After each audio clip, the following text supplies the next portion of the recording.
Hello, welcome to Voices for Justice. My name is Sharon Racusin. The focus of this show is to give voice to all the social, economic, and environmental justice work that's being done in the Upper Valley, Vermont, and New Hampshire, and to highlight how each issue is connected to the other. Ultimately, I'd like to promote the need to work together for the common good, for our human rights, and for the planet. At the end of each episode, there will be some contact information, and I urge you to get involved. Enjoy the show.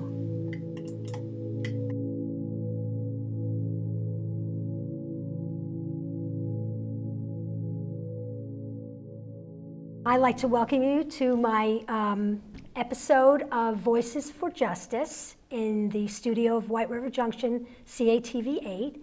And with me today is Bev McKinley, and she is the sole member of Silent Warriors. She's been helping homeless people in the area since 2012.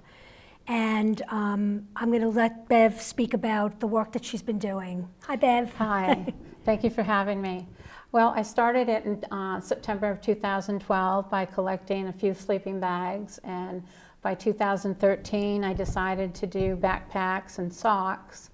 And so at this point I've done over 400 sleeping bags and many, many tents.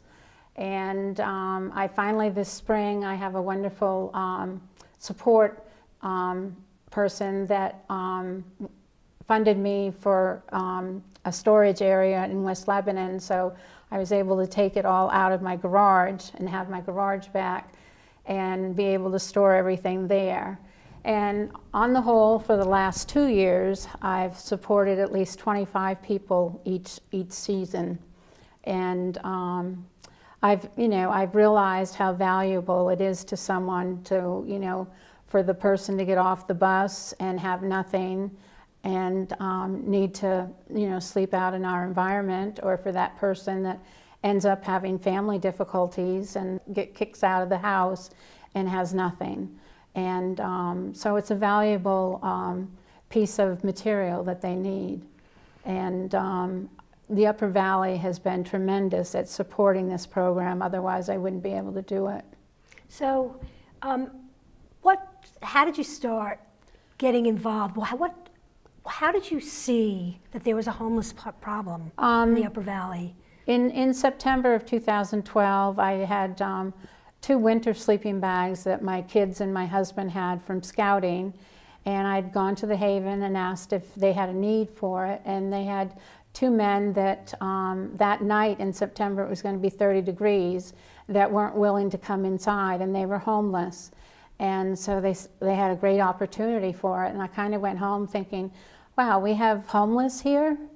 And sort of mulled it over and thought, well, I'll just collect a few more and pass them on. And I kind of got more involved with them and Tri-County CAP homeless outreach program, and so started collecting for different agencies and passing them on. And then I just sort of decided to start collecting and have the resources so that other people could contact me. And so the following March, I founded Silent Warriors. And Silent Warriors stands for silent because they're unknown, they don't have a voice, and warriors because they struggle for everything they need. Yeah, that's a good name. So this summer, or over the last winter, an encampment started to grow in West Lebanon. Yes. I was at the City Council, Lebanon City Council meeting about this, what they called a problem. Mm-hmm. And it became a problem for the police. Yes. So let's talk about that meeting and what ensued and what came out of that meeting. Well, I had actually in April started helping different people that were starting to camp out there, and it was just like 4 or 5 people. And there was what was the place again? It's the encampment right across from Hannaford, mm-hmm. And there were just like 4 or 5 people at that time. And then once the city had the meeting, more and more people moved in, and at that point there became, drug abuse, alcohol abuse, and so the police were called several times a day. There was violence, and then Hannaford's was complaining about their bathrooms being used and being messed up, and so there was a concern that way. And so I was asked to be on the task force that was asked to form from the council to see, what could be done for this group of people.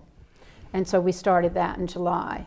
And you told me before we started the show that you were opposed to that ordinance in the beginning. What changed your mind? I was opposed to it. I felt that everybody needed a safe place to live, which, that offered, that small core of people.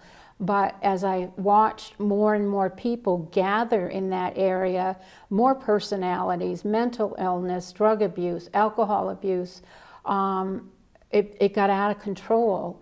But by being on the task force, I realized that there is housing out there. I worked with Listen, The Haven, myself, the City of Lebanon, and we found, 8 places out of 15, and there were a couple that, resisted for what we had to offer. But there's housing. You just have to come forward and work with, with the agencies that are out there.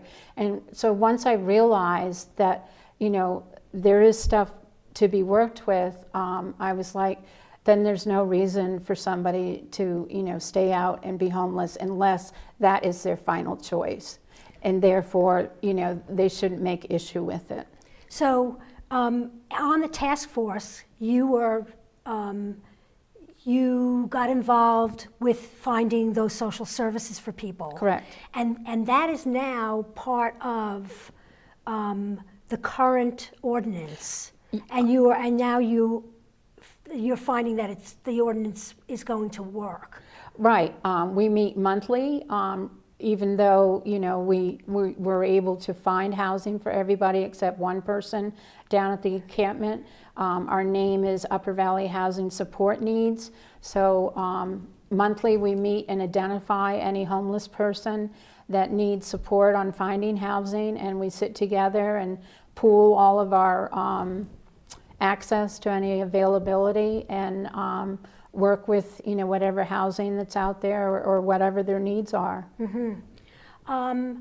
There still is a part of the ordinance that has to do with fining people. Right. And I think a lot of people find that egregious because it's a criminalization of homelessness, which doesn't make any sense. And I know that they've been working, the police and the council have been working on how, to look at other ordinances and see how they can maybe do away with a fine and rather funnel people through the social services network.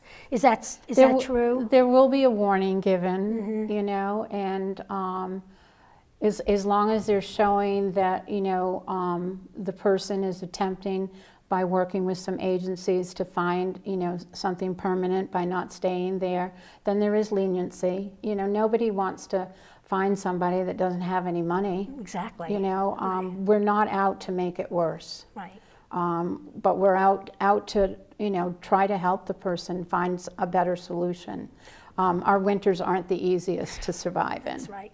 And so I feel positive that you, having such a deep and generous heart with Silent Warriors, is on this task force, and I know that you want things to go in the right direction to a solution-oriented result. And what will happen to Silent Warriors? You would probably like to be out of business. I would. I seriously would. I certainly would donate everything to some other cause. I'm sure that, there's other cities that could use what I have. Yeah. But yes, I would like to see that everybody had a place. Yeah. Our biggest stumbling block is having enough one-bedroom apartments in this area. Right. And I mean, at some later time, we will get into the root causes of homelessness and talk about that, because that's a different show. Right. But there is another meeting coming up, and a follow-up to the first meeting in July. Right. That happened this past summer. Why don't we talk about that so people know where to show up, when to show up, if they want to show up, and I urge people to come to the meeting and find out what's going on around us. Definitely, and come with an open mind. You know, come understanding that we have, you know, wonderful agencies in our Upper Valley that can be accessed. You know, and everybody, you know, wants to work to find a better opportunity for everyone out there that doesn't have housing. And so the next meeting is December 7th. Right, at 7. At 7 o'clock. It's going to be at the City Council building in Lebanon. Right. The last meeting had 300 people showed up, I think, and we ended up being in the Opera House. Right. So if you know where the Lebanon Opera House is, that's the building that the meeting will be in at 7 o'clock on December 7th. And why don't we, you know, that's a lot of information. Is there anything you'd like to add before we No, I close? think that covers it pretty well. Well, thank you, Bev, for coming on the show, and I hope to see you really soon. Great, thank you for having me. Okay. Bye-bye. Bye-bye.